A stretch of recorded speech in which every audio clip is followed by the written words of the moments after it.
Egypt के शहर Alexandria के साहिल से 6.5 किलोमीटर दूर ठीक इस जगह पर डीप सी डाइवर्स ने समंदर के बॉटम पर कुछ ऐसा देखा जो बिल्कुल भी नॉर्मल नहीं था। नाज़रीन, जैसा कि हम जानते हैं कि दुनिया का 70% हिस्सा पानी है, जिसको अभी तक हमने सिर्फ 5% भी एक्सप्लोर नहीं किया। ओशंस के अंदर ऐसी मखलूक भी मौजूद हैं जिनको आज तक इंसान ने नहीं देखा, और इनमें कुछ ऐसे राज भी छुपे हैं जो हजारों साल पहले दुनिया में रहने वाले इंसान छोड़ गए थे। कभी रिसर्च वर्क का बहाना तो कभी सी एडवेंचर का। ये राज एक एक करके खुलते जा रहे हैं। आज आप जानेंगे 10 ऐसी चीजें जो डीप सी डाइवर्स को समंदर के बॉटम से मिली। नंबर 10, क्या कभी कोई रिवर समंदर के अंदर मौजूद हो सकती है? जाहिर है इसका जवाब होगा नहीं।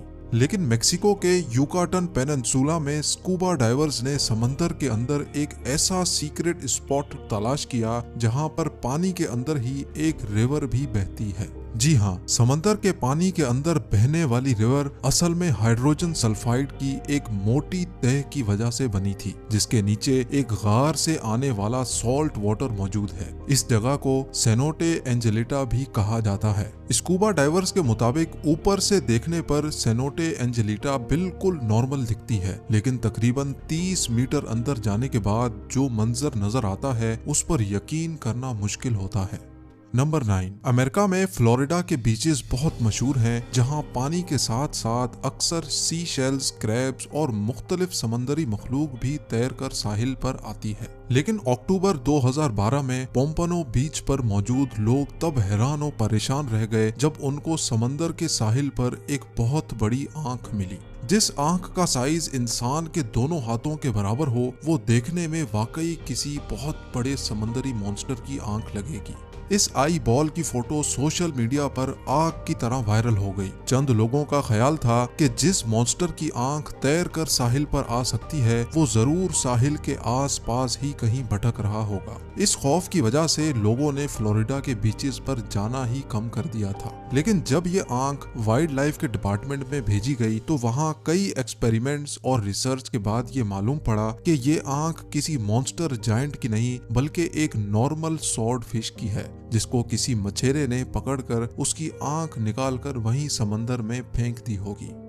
नंबर 8, इजिप्ट के शहर अलेक्जेंड्रिया के साहिल से 6.5 किलोमीटर दूर ठीक इस जगह पर डीप सी डाइवर्स ने समंदर के बॉटम पर कुछ ऐसा देखा जो बिल्कुल भी नॉर्मल नहीं था।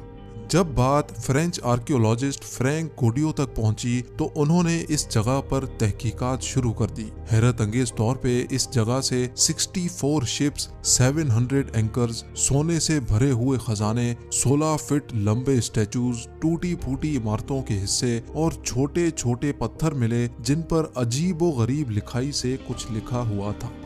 जो खंडरात के नमूने यहाँ से मौसूल हुए वो समंदर के अंदर ही कई किलोमीटर तक फैले हुए थे।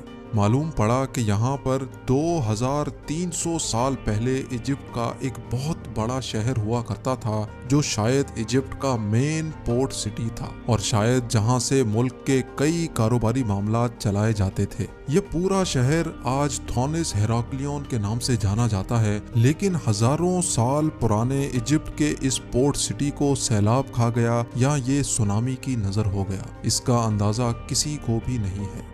नंबर 7, समंदर में 1 किलोमीटर डीप मछली की एक ऐसी किस्म भी रहती है जिसको देखना भी जापान में बहुत खराब समझा जाता है। इस मखलूक को जायंट और फिश कहा जाता है, जो अपनी जिसामत की वजह से अजीब समंदरी मखलूक भी कहलाई जाती है। समंदर में 1 किलोमीटर नीचे रहने वाली इस अजीब व गरीब और फिश की लंबाई 50 फुट से भी बड़ी होती है और इसको देखते ही पहला ख्याल यही आता है कि ये कोई समंदरी सांप या अजदहा होगा। जापान में ये माना जाता है कि समंदर के साहिल पर और फिश का नजर आ जाना कुदरती आफत के आने का एक सिग्नल होता है।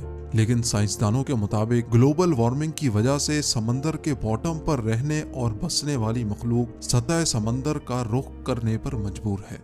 नंबर 6, अंडर वाटर स्पोर्ट्स में समंदरी दुनिया देखना वाकई एक दिलचस्प काम है। लेकिन इस एडवेंचर के दौरान किसी के सामने अचानक से ये स्टैचूज आ जाएं तो कैसा होगा। वेस्ट इंडीज के साहिल से कई किलोमीटर दूर इस मकाम पर समंदर के बॉटम पर मौजूद ये है अंडर वाटर स्कल्पचर पार्क। 2006 में लॉन्च करने वाले इस पार्क के पीछे एक ब्रिटिश आर्टिस्ट का हाथ है, लेकिन इस स्कल्पचर पार्क के बनाने के पीछे जो मकसद है वो इस पार्क से भी ज्यादा दिलचस्प है। समंदर में मौजूद छोटी बड़ी चट्टानें मौजूद होती हैं, जिनके अंदर छोटी मछलियां अपने आप को महफूज समझती हैं, लेकिन जिस जगह ये चट्टानें मौजूद नहीं होती वहां जाने से छोटी मछलियां अवॉइड करती हैं। 800 स्क्वायर मीटर पर फैले इस पार्क को बनाने का मेन मकसद छोटी मछलियों को शेल्टर प्रोवाइड करना था। इस आर्टिस्ट का कहना है कि इस पार्क को बनाने के बाद लाखों मछलियों ने इस जगह का रुख किया। इस पार्क में 100 से ज्यादा मुख्तलिफ किस्म के स्टेचूज मौजूद हैं, जो देखने में बहुत अनोखे लगते हैं। नंबर 5, जब से ये दुनिया बनी है तब से लेकर अभी तक जितनी भी कौमें यहाँ रहती थी, समंदर उनके बेशुमार राज छुपाए हुए है। इटली के करीब समंदर के बॉटम से डीप सी डाइवर्स को पुराने जमाने में इस्तेमाल होने वाली दवाइयाँ मिली। देखने में ये टैबलेट्स आज के दौर की दवाइयों से काफी अलग दिखती हैं, लेकिन अब मालूम करना था कि इनके अंदर कौन से केमिकल मौजूद हैं और ये किस मर्ज की दवा है। लेबोरेटरी टेस्टिंग से मालूम पड़ा कि ये दवाई कम से कम भी 2000 साल पहले बनाई गई थी, लेकिन इसके अंदर जो इंग्रेडिएंट्स इस्तेमाल किए गए थे वो जानकर तो और भी ज्यादा हैरत हुई, क्योंकि इसमें starch, pine resin, B wax, animal और प्लांट फैट्स के साथ साथ ओलिव ऑयल भी शामिल था। साइंसदानों के मुताबिक ये दवाई आंखों की बीमारी के इलाज के लिए इस्तेमाल की जाती होगी। ये दवाई एक छोटे टिन में अच्छी तरह प्रिजर्व थी और देखने में ऐसा लगता है कि ये हाथों से बनाई गई होगी, क्योंकि जिस स्पॉट से ये दवाइयाँ मिली थी वहां से थोड़ा ही दूर एक क्रैश्ड रोमन शिप भी डिस्कवर हुआ था, जिसमें से काफी मेडिकल इक्विपमेंट भी मिला था। इसलिए रिसर्चर्स का मानना है कि शायद 2000 साल पहले इस रोमन शिप में कोई डॉक्टर भी मौजूद होगा। यकीनन उस जमाने में भी मेडिकल साइंस काफी जानदार थी। नंबर 4, फ्रिल्ड शार्क समंदर के बॉटम में रहने वाली एक ऐसी मखलूक है जो देखने में दिलचस्प लगने के साथ साथ खौफनाक भी लगती है। ग्रिल्ड शार्क की बॉडी का कुछ हिस्सा डायनासोर जैसा है, जबकि कुछ हिस्सा सांप जैसा दिखता है। इसका मुंह दिखता तो सांप जैसा है, लेकिन इसके मुंह में दांत भी होते हैं और वो भी पूरे 300। जी हाँ, इसके 300 दांतों की डायरेक्शन अंदर की तरफ होती है। इस क्रिएचर की लंबाई 6 फुट तक बताई जाती है और इसका शिकार करने का अंदाज सांप जैसा होता है। फ्रिल्ड शार्क अपनी बॉडी के आधे साइज का शिकार भी एक ही वक्त में निगल सकता है। इसके दांतों की डायरेक्शन की वजह से अगर कोई भी चीज इसके मुंह में अंदर चली गई तो उसका वापस आना पॉसिबल नहीं है। 2007 में जापान के एक मछेरे ने फिशिंग के दौरान पहली बार ऐसे क्रिएचर को पकड़ा। वाइल्ड लाइफ के इदारे ने ये क्रिएचर पकड़कर इसको सी वाटर पूल में डाला, जहां उसकी पहली बार वीडियो बनाई गई। उनका कहना था कि समंदर में 1 किलोमीटर नीचे रहने वाला ये क्रिएचर शायद बीमार था, इस वजह से समंदर की सतह पर आ गया होगा। नंबर 3, जिन लोगों को हॉरर मूवीज देखने से डर नहीं लगता वो अमेरिका में मौजूद कैंप क्रिस्टल लेक जरूर विजिट करें, क्योंकि इस लेक के बॉटम में मशहूर horror film Friday the 13th के सीरियल किलर जेसन वोहीस का एक स्टैचू आपका इंतजार कर रहा है।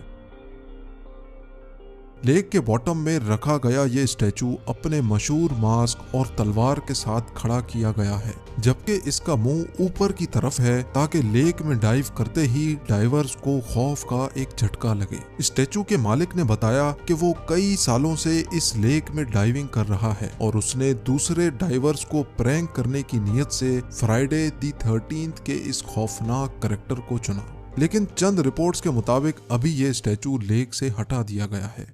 नंबर 2, रिसर्चर्स की एक टीम को वर्ल्ड वॉर 2 में तबाह होने वाले एक फाइटर प्लेन का ढांचा मिला। माइक्रोनेशिया के समंदर के बीचों बीच रिसर्चर्स को वर्ल्ड वॉर 2 में तबाह होने वाले कई फाइटर प्लेन्स, टैंक्स, गाड़ियां और डाइव बॉम्बर्स मिले हैं। आज से 80 साल पहले वर्ल्ड वॉर 2 में 50 जापानीज शिप्स और 230 एयरक्राफ्ट समंदर में क्रैश हुए थे। क्योंकि ये स्पॉट ओशन के बिल्कुल मिडल में है जहां पानी हद से ज्यादा गहरा है। इस वजह से अभी तक कई एयरप्लेन्स और शिप्स का मलबा तो आज तक नहीं मिल सका। इसकी एक वजह यह भी है कि जब प्लेन समंदर के अंदर क्रैश होते हैं तो वो प्लेन जैसे नहीं दिखते, जिनको देखकर अंदाजा लगाना मुश्किल होता है कि ये कोई प्लेन है या फिर कोई समंदरी झाड़ी। और अब नंबर 1, 2014 में स्कूबा डाइवर्स के एक ग्रुप को ओशन से एक जायंट साइज का चाकू मिला। देखने में इसका साइज तकरीबन 6 फुट लंबा लगता है, लेकिन क्योंकि इन स्कूबा डाइवर्स ने कभी भी खुद को पब्लिक में शो नहीं किया, इस वजह से हमें ये बात आज तक मालूम नहीं हो सकी कि ये चाकू इस वक्त कहाँ मौजूद है और इतने बड़े चाकू का आखिर मकसद क्या था। क्या वाकई हजारों साल पहले इंसान इतने बड़े हुआ करते थे जो इनको इतने बड़े चाकू की जरूरत पड़ी? इसके बारे में मुझे कमेंट सेक्शन में जरूर बताएं।